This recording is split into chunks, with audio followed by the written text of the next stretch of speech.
Hello and welcome to the Clyde FC Podcast live. We are back once again to discuss all things Bully Wee. And with me, as always, I have my right-hand man, John Boyce. Boyce, how you doing? Evening, Shanksy. How are we doing? All good? Yeah, not too bad. Busy show ahead of us. Just briefly before we start, the eagle-eyed amongst you will notice that we are down to two. Unfortunately, Nick is taking a step back just now from the podcast, just due to time and life commitments. Hopefully, we will have Nick back. Going forward, we may have some special stand-in guests joining us on a weekly basis, and we'll see if we decide to keep them on. So, there's obviously been a lot of news in the last few hours to do with the club. We will be discussing that. Clearly, it's quite a big breaking story, potentially changing in the next hour that we're on live. First of all, we do have some football to look back on. Thankfully, a Clyde victory in there as well. And we also do have a fantastic 25-minute interview with midfielder Mark Lamont. It's well worth tuning in for. I do have to say it was a fantastic and funny interview. So it really lit up what was a dull Wednesday night for me, I have to say. It really did. It's a great one, yeah. So we'll cover the on-field action first. And as we said, we won a game after 5. It felt good, didn't it, boys? It was great. The boys passed it about really confidently. I had said last week that if Goodwillie got a goal, I felt like he would go on and score more. And wow, boy, did he! It's that third goal was something out the top draw, and I think we spoke about it during the week. But the second camera angle that came out, I've had that on replay. Curving the ball is insane. Yeah, it's amazing. It moves 5-6 yards. With the curve, it's fantastic. Absolutely I'm really liking those camera angles though as well. So fair play to the boys down at the club. Covering both angles of the stream. No, absolutely. It's good. Yeah, and right now we're going to have to take whatever angle of a football pitch we can get. I think we take it and we grasp it with both hands and we don't let it go. As well, obviously the comments are live. Please get in touch with us. Let us know your thoughts on the 3-2 victory. And if you've got any questions or points that you want us to discuss, please fire them into us. So boys, so you touched upon, obviously, Goody's winning goal. I think his overall performance was much more akin to what we know he can produce. I think he's had relatively frustrating start to the season by his own high standards. The 3 goals hopefully kind of takes the shackles off him a wee bit. Yeah, I mean, every game you see him, he's putting in his all, really, as your captain should. And when you're not getting the chances and maybe they're all going wide, it does get frustrating. But with that first goal, you see that he wasn't giving it up. It maybe wasn't under his control for the majority of it, but managed to get it, take it around the keeper. Our club photographer, Craig Black, got a fantastic shot. If you've not seen that, check out his Twitter, or I'm sure it's on the club Facebook and Twitter. But yeah, just the keeper despairingly trying to save it, but our man Goody just breezes past him and sticks it in the net at 1. And you thought maybe that was going to be the precursor for an easy game, maybe an early goal, go on to get more, make it comfortable, but in typical Clyde fashion, that's not always the case. Never that way, is it? Never is. Yeah, so you touched upon the early goal, very well taken, very, very typical David Goodwillie finish, where probably some other strikers would see the white of the keeper's eyes and just try and slot it past him, slot it under him. Goody thought, no, he'll have some fun and round him, send him sprawling first before tucking it away. The lead lasted 10 minutes, I would say. It seemed to be a theme of the day, didn't it? Yeah, it did. And then back. I thought the first 10 minutes we played well enough. It was certainly a vast improvement from some of the previous league matches. It was still a gradual improvement that we saw in the League Cup matches. The equalising goal I was quite concerned about, in the sense that fragile confidence, no other reason really, not just my own, the actual players, but they stuck to it. Montrose were impressive throughout. They are typically impressive, I think, under Stuart Petrie. Their young midfield, and particularly young Harry Cochrane from he was Hearts. superb. Yeah, absolutely. He shouldn't be playing League One, even on loan. And Mockery, I forget his first name, but the 17-year-old on loan from St Johnstone, I believe, scoring the second equaliser. Fantastic wee player. They were dictating a lot of the play, and we struggled at times to get a foothold, I think, especially after the first equaliser. Yeah, that wee tandem in midfield for them worked a treat. And we'd highlighted it last week as well about the wing play. I thought Steves and the name of the right back escapes me, Paul. You had mentioned them last week. Ballantyne, maybe? Yes, Ballantyne. One of the two Cammy Ballantynes that was playing. That's it. I thought he had a fantastic game and worked really well with the midfield to get the balls out wide and cross it in. You mentioned Mockery, 17-year-old on loan for a higher league club. He looks like he's going to go the distance. And his goal kind of summed that up. Nice 1-2 in the edge of the box and a great finish. I can kind of accept them. The first goal was a bit disappointing, and I feel a commentator summed it up perfectly by not really knowing what happened, which probably most Clyde fans thought as well. It's a team we've seen throughout the season.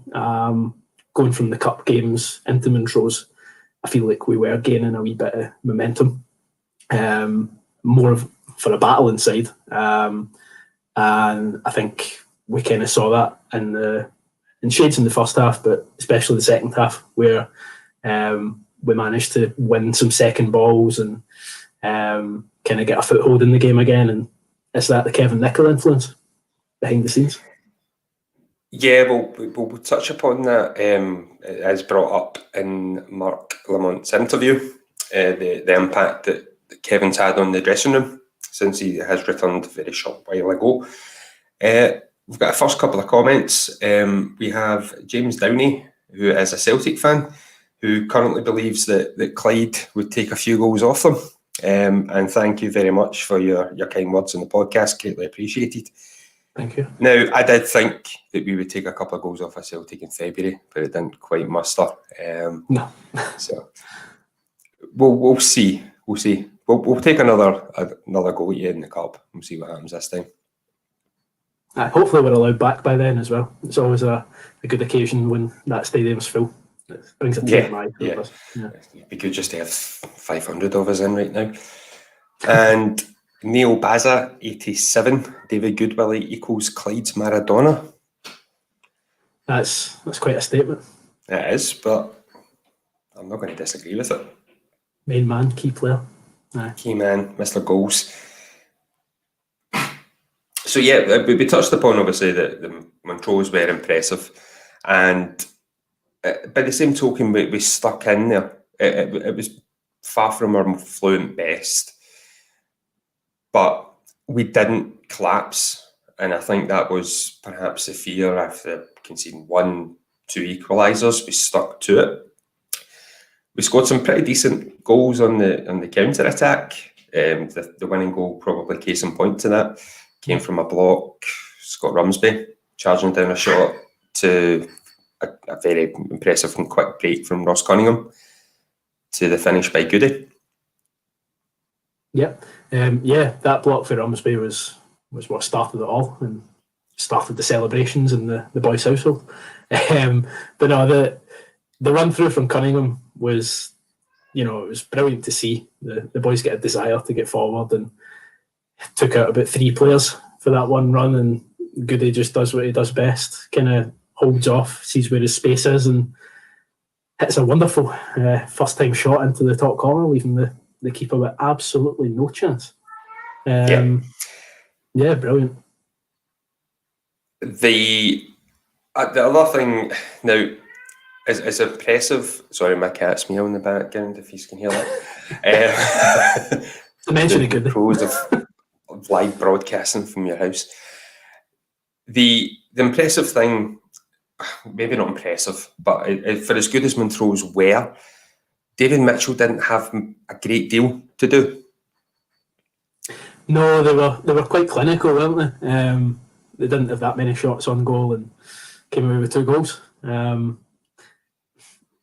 Mitch's point of view, maybe there's not much he can do about them. I think the first one kind of came out of nothing, and maybe we weren't expecting it. It's kind of went into the far corner, maybe caught him kind of flat-footed at the front. And then, as I've mentioned, their second goal was, it was just great, to be fair. If we had scored that, I'd be shouting it for the rooftops. So, aye, not much he could have done. Yeah, the second goal as well, from our own point of view, was a very well worked goal. It was a headed goal by David Goodwillie, which you don't see very often. Perhaps their keeper will feel slightly disappointed, maybe a bit flat-footed, but from our own point of view, worked the ball out wide, good ball in from Ali Love, I believe. Obviously, Goody leaped over his man to put it into the top corner. We seemed to get quite a bit of joy on the break. That was one of the big things I took from it, especially in the second half. Yeah, I mean, from the start of the season, we could see that attacking threat from us was going to be sublime this year. And, we're starting to score goals again, which is good. And I feel like the mentality's coming back, because the Clyde team of the last few years has been down, but they've managed to bring it back by sticking together as a team. Now, I'm hoping that continues, because we know what that team can do when it's got that mentality. We went on a very good run a couple of years ago, and I really hope we can do it again. But yeah, fantastic attacking options, and I think the counter-attack will be really good for us this year, moving forward. Yeah, we mentioned Ross Cunningham last week, and him coming back into the fold, giving us a wee bit more impetus in the attack. I think that can be pretty much demonstrated now by the fact that in the past 2 games we've scored 5 goals. Now, granted, we have conceded 5 over those 2 games as well, but considering we were really, really struggling just to create, let alone score, in the run that we had been on, it's the building blocks to go forward. Yeah, definitely. I mean, progress has been made. We can see that from obviously the dip after the Thistle game through the cup games with the 5 losses, but good performances in the last 2 cup games, and we've finally got our second win in the league, and hopefully we can push on and build on that. And the comments as well for you guys, just if you want to kind of have your thoughts on how Montrose went. What key points did you guys think? Hello CM53 again, regular listener, I think it's safe to say. Yep, so one of the other things I've kind of jotted down in my hastily written notes for tonight, the changes to the starting 11, 2 of the big ones. The main one I think that stuck out to me was Craig Howie in for Jamie Bain in the right back position. Craig, I think, played there a couple of times for us. Certainly centre half is his preferred and better position, certainly in my opinion. How did you think that worked out for us? Yeah, to be fair, after the game I was waxing lyrical about Craig Howie. I thought he came in and done a really good job. Really composed. 2 Cruyff turns kind of demonstrates that in a game I feel from a right back. But no, he came in, did as he was asked, kind of solidified that right-hand side, and maybe not a lot of match fitness, and that's why Jamie Bain came on with 20 minutes left, I believe. But again, yeah, it's great to see that there's some competition in that position as well, and that'll keep Jamie Bain performing at a high level, hopefully. Yeah, no, absolutely. Two other wee things that I've noted down, a couple of milestones from the match. So it marked Tom Lang's 50th appearance for the Billy, and it was also David Goodwilly's 4th hat-trick for Clyde. What a legend. There we go. Just to emphasise the importance of the man's goals for us, he's basically averaged a hat-trick for every year that he's played for us. That's quite the stat, isn't it? He's got a frightening goals to game ratio as well for us. Yeah, no, absolutely. Yeah. As long as that continues. So we've talked for a couple of minutes, obviously, on looking ahead to what could be a match tomorrow, but we're not really sure what the position will be at the moment. All we know is that there's 4 players that have unfortunately tested positive for COVID. The first point, obviously, we'd like to raise is we hope that all the players are well and make a quick and full recovery, clearly. Now, I think we're not the only ones today announcing that this players unfortunately passed negative tests. I think Falkirk have announced tonight they've had a couple. Lower leagues, Albion Rovers and Forfar have also had issues. So it's going to be the norm, for want of a better phrase, for teams in the lower league. Top flight teams have had their own issues as well, very well publicised. Now, without obviously knowing if the match is off or on, we'll go on the basis that it's on. Would you make any changes to the starting lineup if the first 11 are available? If the first 11 are available, absolutely no changes. Keep that consistency, keep that mindset, keep that winning point ratio up. I don't really have much to add. Obviously, it's very difficult to try and forge a clear thought process for the match without knowing truly what's going on. The last update, obviously, on the website, that the club are waiting for a response from the joint response group. They've obviously submitted the reports, etc., as the clubs are required to do. So who knows what will potentially break in the next hour. Hopefully that for both clubs, not just ourselves, but East Fife, we get some clarity as to whether or not there is football tomorrow. But yeah, first and foremost, let's make sure that the boys are okay. Neil Baz is asking, is Danny Lennon even still registered as a player, just in case? Now, we did ask Danny when we had him on second or third show. Episode 2, yeah. Whether or not he was going to break his goal scoring duct, and he was very much against it. It'd be interesting to get a penny for his thoughts right now. Yeah, definitely. Would we love to see him in the midfield? Absolutely. He would still do a job. I'm certain of that. He's very much capable. Just touching on the COVID situation as well, Paul. I think we've seen a similar situation come about in the last month with Albion Rovers. So obviously at the moment we don't know the scope of what's happening at Clyde. Hopefully we'll see a kind of statement coming out tonight or early tomorrow.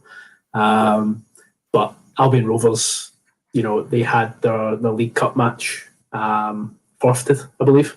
But then their League Cup match was postponed. So if in the eventuality that there is no football tomorrow, it's looking good from consistency from that Albion Rovers decision that our game would just be moved and not forfeited. Which would obviously be ideal. My understanding of the rules are that for the League Cup, it was an automatic forfeit if you were unable to fulfil the fixture, and a 3-0 defeat. I don't believe there is anything being written into the rules regarding league. If we are wrong, please do correct us down in the comments. As you say, I think Albion Rovers just had a league match postponed. I think it was like last weekend against Cowdenbeath. Yeah. I'm not sure if that's pending anything. I'm not too sure. So I would be against commenting, obviously, without knowing the 100% facts. Obviously, for ourselves, we want the players to be fit and safe. We want every Clyde fan and everyone else, for that matter, to be fit and safe. The interview, will we move on? Will we get a wee bit of light relief before we discuss some more? I think everyone tuned in will want to see this interview, so shall we roll it? So we've broken it into a few parts for you so that we can come back and discuss Mark's many thoughts on life and all things Clyde. You're going to like this, guys. So, we'll go with part 1 just now. And we'll maybe even just crack on and play the full thing, boys. Say, what do you think?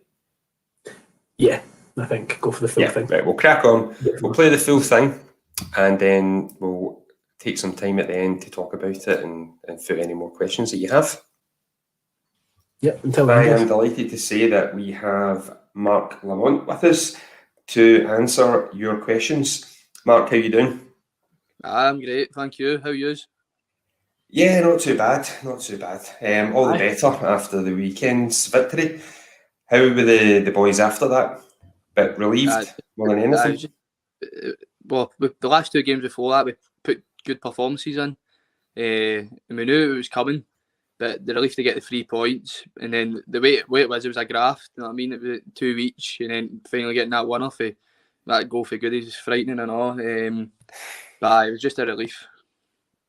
Yeah, I think there was one of the angles in the highlights. I think you see yourself just at the bottom of the screen, and you can just see the absolute relief as the ball hits the net. It was hard to end. Montrose are a very good team. They're proving that. It's played some good football on Saturday.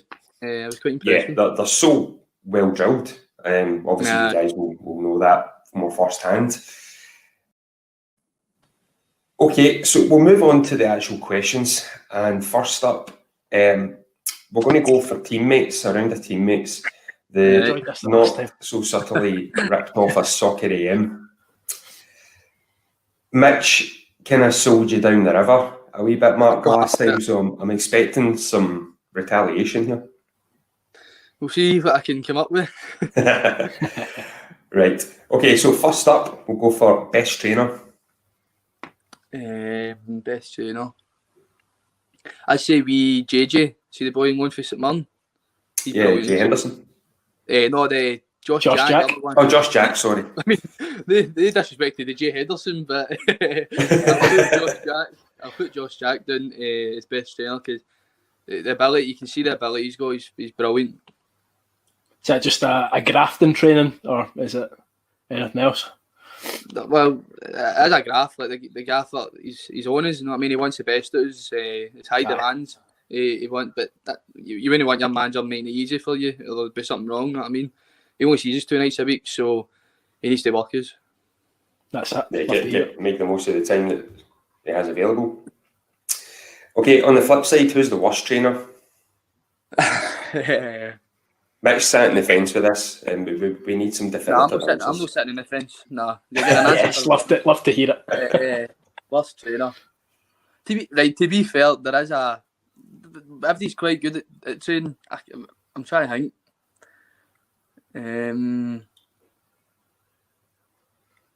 I don't even know.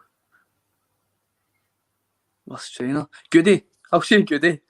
Oh, right. Old one. Because you heard it here first. And I'm not saying he's bad at training, right? He'll turn up obviously because he's brilliant, but sometimes he has one and it's hilarious. He goes off his nut a lot, so he comes in saying he's rotten and all that. So I'll put Goody down. I'm sure he'll not have a problem with it. No. Most skillful. Christoph. I actually hate marking him because he just stands on your toes and all that. It's ridiculous. I try to get away. I think since the start of the season, he's had maybe like 8 or 9 nutmegs on players. It's frightening, like a normal nutmeg. It's like he turns up at 5 times, then puts it through the guy's leg. It's just, don't know how he does it. It's cruel on other players. He played futsal, but before he came to Clyde, so we probably. I think do you see much Norwegian international for futsal? I didn't know that. I think so. I could be talking nonsense, but who knows? I remember just after he signed for us, I was doing the good old Google trying to find out whether I could. So does Christoph kind of bring out that skill in training, like to try and mug you all off? Or? It's actually quite annoying, but he's quite strong. Like he's a strong boy. If you try to get near him, he's either standing on your toes or he's so clumsy. It's ridiculous. It looks like he's bulked up a bit since the off season. Strong, but he's clumsy. Like he'll stand on your toes and it's like murder. You're walking away, see that way when somebody stands your toe and you stub your toe. You know what I mean? Aye. Every week in training if you're near him, man. Okay, moving on. The quickest player. Give that to BJ Henderson. He's rapid. I was about to say Mitch. Next one should be interesting. Biggest moaner. Mitch. He said the same. Yeah, No, it's a joke. Sometimes it's borderline embarrassing. Like, see, like, keepers have this thing where, like, see in a game, if we're playing wee game, see if you try to chip him, like he'll go off his nut at you. Well, it's just part of the game, but it'll be raging for like 5-10 minutes. You're like, get a grip, man. But you just do it to wind them up. When he moans, it makes me want to do it more. So, but he can moan. But he's a good keeper. I don't know a good keeper that doesn't moan. So, I think we mentioned that a few weeks ago. Like when he comes out for crosses and stuff, he'll maybe gaze a wee shout, but it's all constructive, so it's good. That's what you want for your keeper, you know. Nah, he's a good talker at the back. He's a great keeper, let's be honest. But he's a moaner. We're lucky to have him. I think he's probably, if not the best keeper in the league, in my opinion. I'd agree with that. Aye, so as Paul mentioned, just get a few questions from our Twitter and Facebook. So first one, Mark, how have you and the players that came up from League 2 felt the standard is in League 1? Is there much of a step up? And if so, what are the kind of differences that you and the boys notice? It's definitely a step up. I mean, like you've got, I don't know how many it is, maybe 3 full-time teams now in this league. Airdrie, Thistle and Falkirk. It's definitely higher. But you don't get away with as much as you did in League 2. Aye. So it's more the fact that you need to be on it. You need to be more concentrated for 90 minutes. You need to be concentrated for 90 minutes in League 2, but it's just more concentrated. Because there's better players that are in League 1 for a reason. You know what I mean? Aye. But that's really the difference. Aye, definitely a kind of higher chance of getting kind of picked off on the attack and stuff if you have that wee lapse. Aye. So you had re-signed in the summer, obviously. Was there anything that kind of helped sway your decision? Because there was a few rumours going about that there was a few other clubs that were interested. I just thought with the current situation, firstly, I wanted to sort out my future, and I wanted to be at Clyde. I love at the club. You know what I mean? I love being at the club. The gaffer likes me. He's made that clear to me that he likes me, and I trust the gaffer. I feel as if the gaffer trusts me. And the most important thing for me is the gaffer makes us play football. You know what I mean, if I could go to any other team and I could say I play for MD, then they play that long ball, I'm as well sitting in the stand. It's not my game. You know what I mean?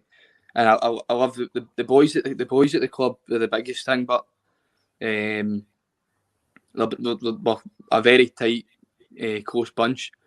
And I think that shows, especially last year. And then also this is a new squad. But I feel as if we're getting there this year. Aye, definitely, that's good. So obviously, Mark, you came from Partick Thistle. How was the derby win at the start of the season for the good guys? Well, it would have been better if I played longer, but I hope the gaffer's watching. I know. No, it was good. It's always nice to win a derby, even if you've not been at the club. But listen, Thistle brought me up, gave me my debut. But no, it was nice. I enjoyed it. That's good. Me and Paul enjoyed the celebrations, socially distancing in the car park as well.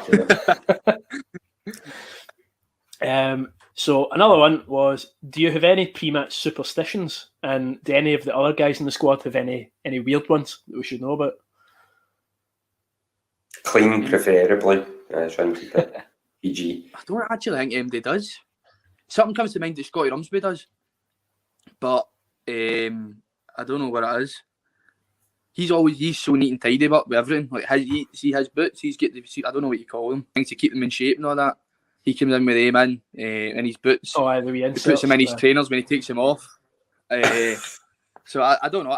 It comes to mind that he does something, but I can't mind. I don't know if it's. I can't mind. I don't. To be honest, it wouldn't surprise me if nobody has any. But we'll be getting Scotty Rumsby on just purely for Boise. Are you a fan of Rumsby? Aye. That's it. Rumsby #1 fan. So another one. Which two players, past and present, would you have loved to play with, and who has been your toughest opponent so far? Past and present. Anyone? Aye, anyone. Well, I'd love to play with Messi because I wouldn't need to do much. I just give him the ball. You know? I'd get assist after assist. Past, I don't know. So maybe I missed the era with Gaza was at Rangers, so I'd like to play with him because I heard he was brilliant. But I'm a Rangers man, so that's probably a wee bit biased. But Gaza.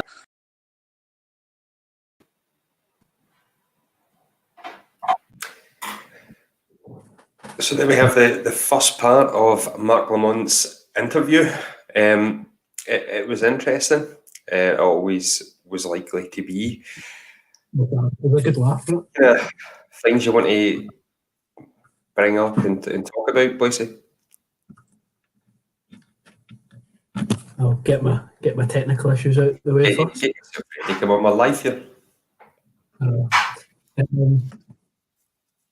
Yeah, so I think the main things for me was that he loves Clyde. He wants to pledge his future to us, which is obviously nice to see. It's a key part of that midfield for me, and long may he stay here. Bringing up the fact that he loves to play with the ball on the deck as well, and that's what we keep saying. I feel like he's the key that unlocks David Goodwillie playing that ball through the middle. And yeah, imagine Mark Lamont and Messi playing in the same team. Don't know about that. It would also be quite good as well, I think, to see a partnership maybe develop with himself and Ross Cunningham with time. So yeah, I think a lot of positivity in Mark's interview. The interview will be available in its entirety on the Estate of Mind YouTube channel over the weekend. The full thing's about 25 minutes. It's Mark Lamont in all his unedited glory, shall we say. Nothing too risky, don't worry. It's just Mark being a bit mental, quite honestly. It's good wholesome fun, isn't it? Yes, absolutely. So a few comments. Someone's asking about a Lennon for Lennon swap between Clyde and Celtic. It's a hard pass from me. Yeah. Probably a hard pass from all Clyde fans. Anything else you want to add to that, Boise? I don't think I need to. I think most of the Scottish football knows how Celtic are doing at the moment, and Lennon's I don't know if he's got long left, does he, Paul? Yeah, I don't know. Probably not. I'm only concerned to make sure that our Lennon is at the helm and is successful for as long as possible. So looking ahead again to tomorrow, whether or not it goes ahead. Now, obviously you touched upon obviously the COVID. You have some knowledge in this yourself. What is we've probably heard that a lot in the news, but as far as those that have tested positive, the kind of time frames and what we're looking at with regards to potentially their availability going forward.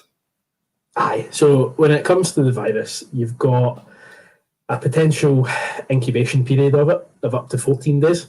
The average is around maybe 5 to 6, but the government guidelines obviously increased that to the highest level for safety.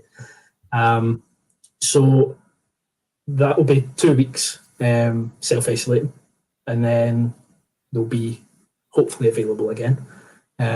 These guys are playing football week in, week out and training, so the fitness is there and good cardio, so they should be absolutely fine, fingers crossed. But yeah, it's probably going to be a couple of weeks, potentially 3. Now that's just speculation, everyone's different, but that's what I would estimate. And it's a difficult scenario just now because of the Scottish guidelines with the tiered system and everyone in bubbles crossing about. I think every football club has those kind of logistical issues to kind of look at, and it's a difficult one for everyone, and hopefully we can just get over this and push on and keep the positivity coming. Yeah, and obviously we will try and stay clear of speculation. It goes without saying that obviously with people that test positive, you've got test and protect or test and trace. I'm not sure what it is up here, so we don't know what any kind of possibility that others may be affected and that side of things. So we'll obviously need to play that by ear. For all Clyde fans, please keep in touch or refreshing the Twitter feed, the website for obviously when any announcement is made. On the wider picture, obviously COVID's now very much at Clyde's door. From a wider Scottish football aspect, that this is going to be the norm, and it's probably something that a lot of clubs will really need to front up and almost try and, as best they can, prepare for. Yeah, definitely. Like, to be honest, I think we're lucky to even have football on just now, kind of watching it on stream, because the way the world is just now, it's a pandemic, and hopefully in the next few months, as we've seen in health secretary updates, etc., we're getting that vaccine kind of rolled out in stages, and we'll hopefully put an end to this. But yeah, it's difficult, it's unprecedented. Clubs are finding ways to deal with things in their own way on the guidance, and the guidance is changing as well. So yeah, it's a difficult one, and hopefully we can, just be all right with it all, and the club puts their best foot forward with it, according to the guidance, and fingers crossed as well that no other clubs kind of have to go through the same thing, because we just want all the footballers healthy and the leagues to be okay, to be perfectly honest. That's my view on it. Yeah, no, I would not disagree, Boise. I do think that unfortunately other clubs will go through very similar before this is over, and hopefully it doesn't have an extreme detrimental impact to them. Just see there's a comment that apparently Ronaldo has had COVID 5 times, possible exaggeration indeed. Maybe the Clyde players in the gym working on their 6-packs for a quick recovery. I don't think that's sound medical advice, quite frankly. Yeah, probably not. No. Nah. So, looking forward for the podcast, hopefully we have football to discuss. Otherwise, it's going to get really boring in this hour. We will be looking for you guys to get involved. If you want to come on and air your views, get in touch. We'll link in with you. Get a wee third host. We will be looking to maybe do some fan spotlights or spotlights on people in and around the club. So next week we will have club photographer, who was mentioned earlier on, Craig Black, on. He'll be hopefully discussing football with us. If not, we might need to delve down the history books and look at a match from the past. What are you thinking, Boise? And by all means, please let us know what you want us to do. Yeah, I think I just encourage fans to get on at us and, what do you want us to talk about? And it's the official club podcast. Help us make those decisions. On the fan spotlights, I think it'll be a great idea going forward. We can have some stories of, what brought you to Clyde and what are your favourite memories. And I'm excited to have Craig on next week because I've been meaning to ask how he gets all those fantastic shots without, the shuddery image because he's celebrating so hard. So yeah, I'm excited for that and think that'll be a good thing going forward. But yeah, please do get involved. Yeah, I think it would be interesting because I think he's got a few stories of telling offs from referees over the years. So I'm sure there's going to be plenty of decent stories. Look here.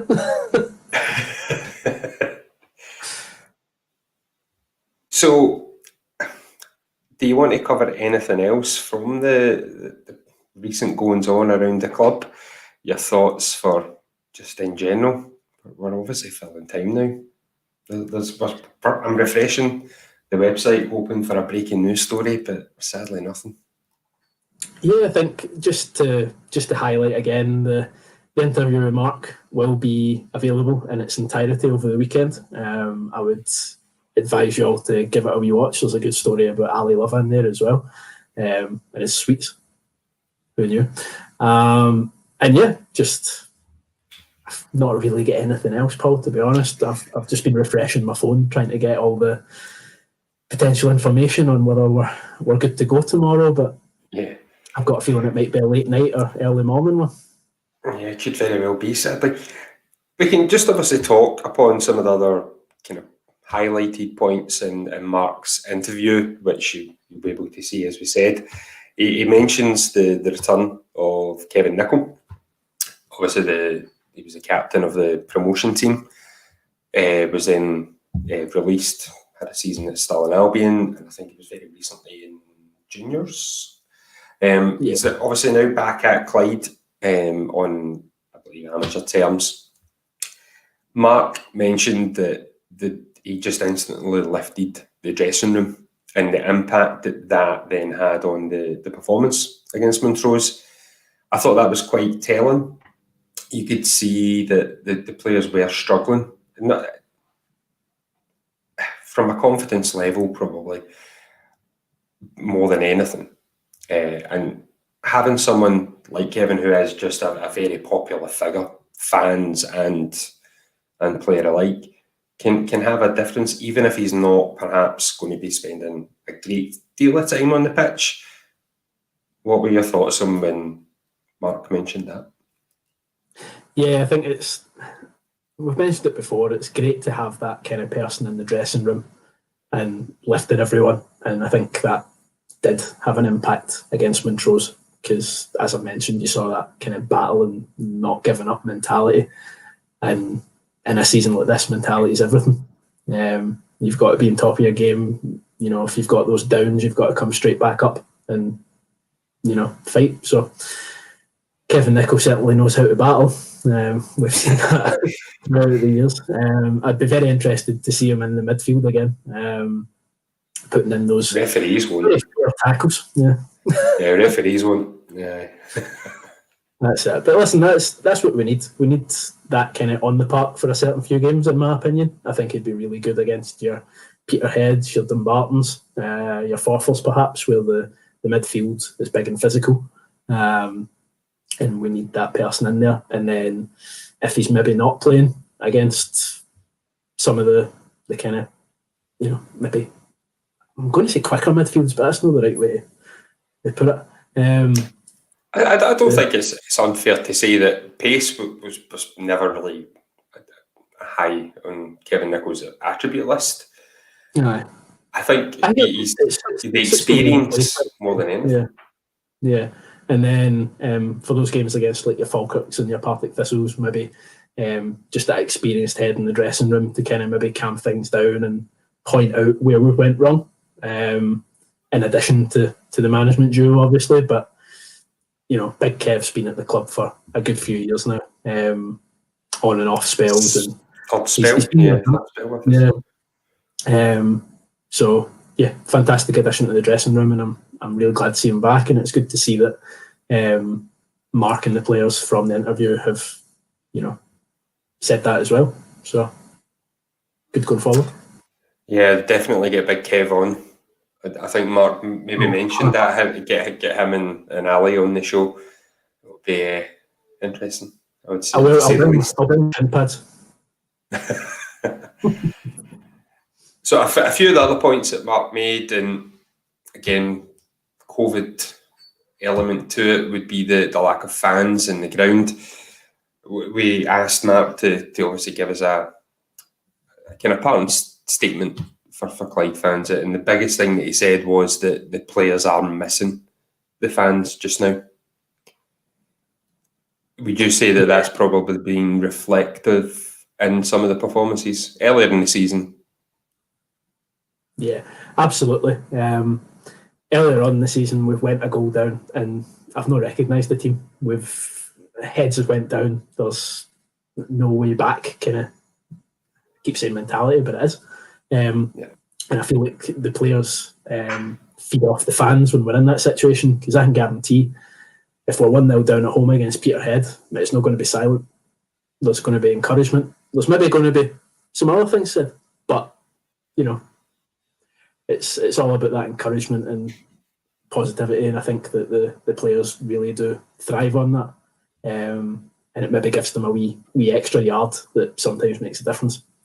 So yeah, and I do think that definitely makes a difference.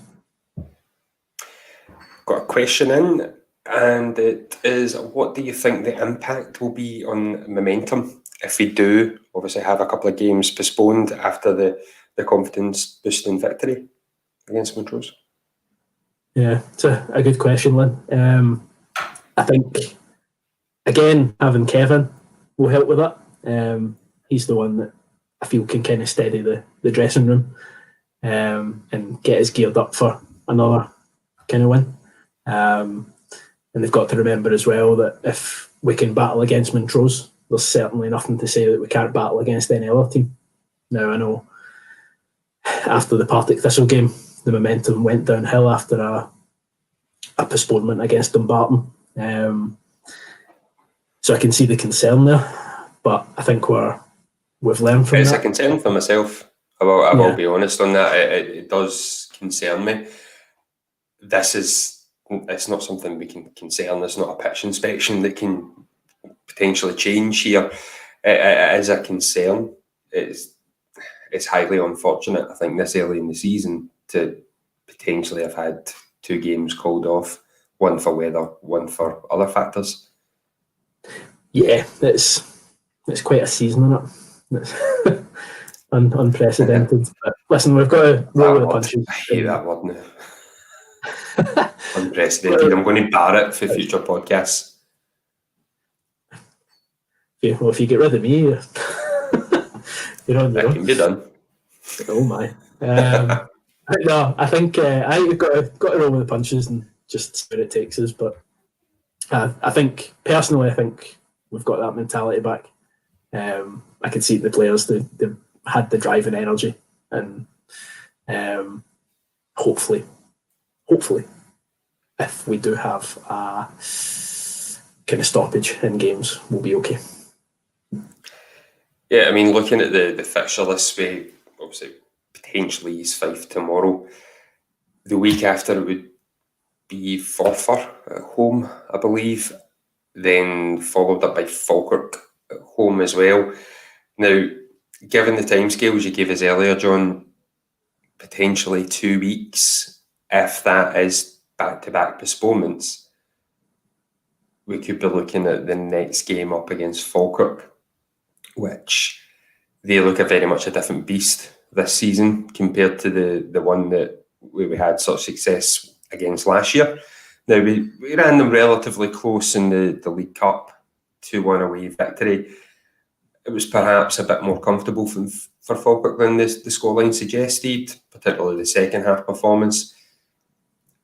It's not the game that we would really want for coming back when we're looking to build on some momentum. Whereas the other two games we would class is far more winnable. Yeah, it's not ideal, but listen, I'm happy testing ourselves at home against a Falkirk. So that's the level we're at, and we're playing those games and able to test ourselves. Will we have a little bit of a disadvantage after being out? Possibly, but that's where the players come in, and they've got to prove their worth, and I'm sure they will. They'll have that battle and performance, as it seems to be the theme of my night tonight. But listen, I'm not kidding myself. It'll be difficult if we are out for a couple of games, but I believe in the squad that we've got and the management to kind of set it right. It was all doom and gloom last week, and we came on here really positive, and we got the win. Now, I'm not saying that's a direct correlation by any means, but things do turn round, and we've got the players and the management to do that. So just hopefully all the factors are in our favour. Yeah, absolutely. And you would never put it past us to get a result against Falkirk. 4-0 win. I would love to see it. Yeah, okay. I've not really got much else to add. Neil Baz is looking forward to getting the Falkirk TV commentary team if we should stop their unbeaten run. You and me both. That's it. Anything else to add, Paul? No, nothing from me. No, nothing. No. Yeah, unfortunately, we will possibly wrap it up a wee bit sharper tonight. Keep an eye on the Twitter for any updates, club and podcast. Yep, and we will be back next week in some way, shape or form. We'll obviously need to see how things go in the next 24 hours. Fingers crossed we've got some football, and also fingers crossed, as we say, that the boys that are currently affected with COVID get back on their feet as soon as possible.